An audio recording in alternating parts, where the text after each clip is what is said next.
playing with and getting to know over the last couple of years, who for me, I think signifies passion on a cricket field.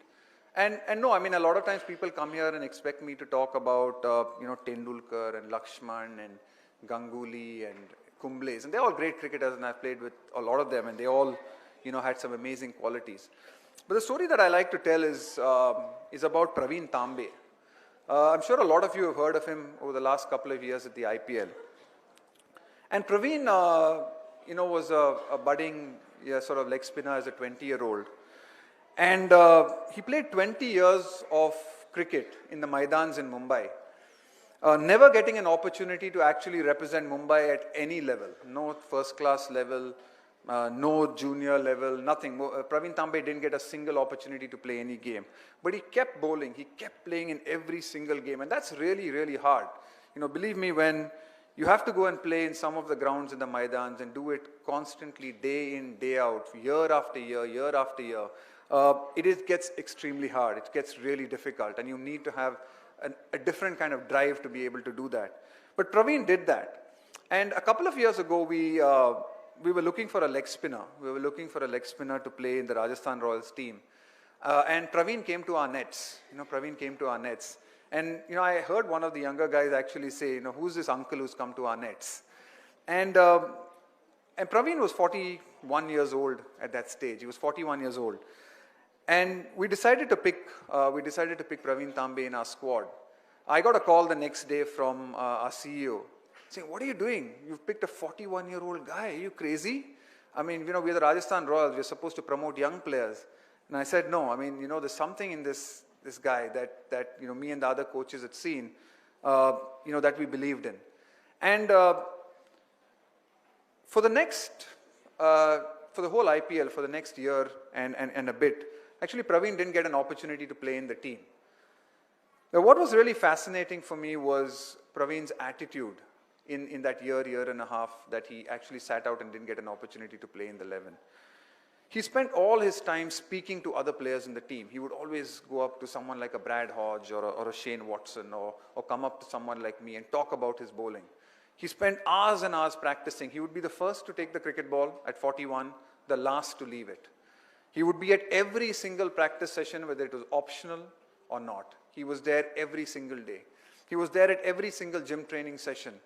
Like Rahul said, he even tried to attempt the bleep test. Not with much success, but he attempted it. And when he finally got the opportunity to play in the Champions League and became a great success, and then had another amazing year in the IPL, I think for me it was a phenomenal story. And when he won his first Man of the Match award, he actually came back into the dressing room and he was weeping. He was truly crying.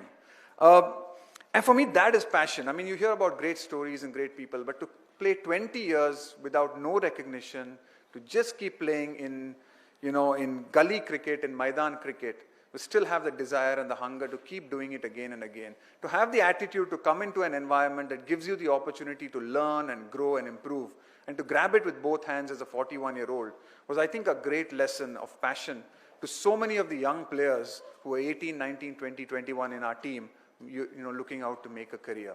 And I think that for me was, probably one of the greatest lessons in...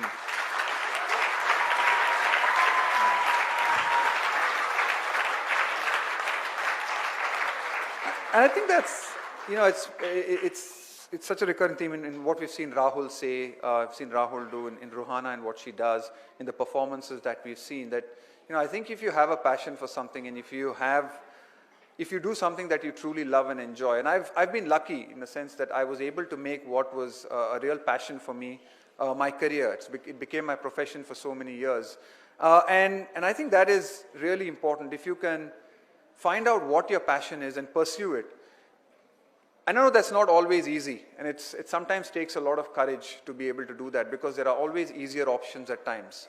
You can always be tempted to do the simple thing. You can always be tempted to go on a path that is traveled by most. To take a path that is less traveled takes a lot of courage. Probably takes a lot of patience as well.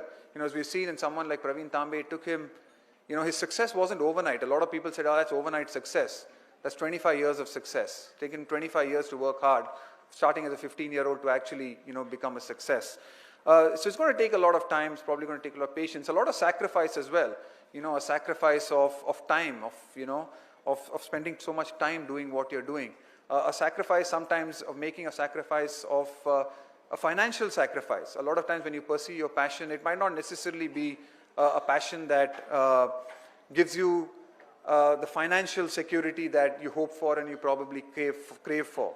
But if you want to make a difference, as we've seen so many of these kids do, and you see the kind of difference that they are making, I think you need to follow your passion and follow it in whatever you do. And I think that's the great thing about what I think a lot of the DFC has taught, what I'm sure will teach a lot of these young kids. When they see what they have created and see what they've done, it's come through sheer passion of really enjoying what they do. And I hope that they will be able to pass on this message, as I'm sure their stories will, that if you really want to pursue something and you're really passionate about it, that's what you should look to pursue, because they'll never have to work another day in your life.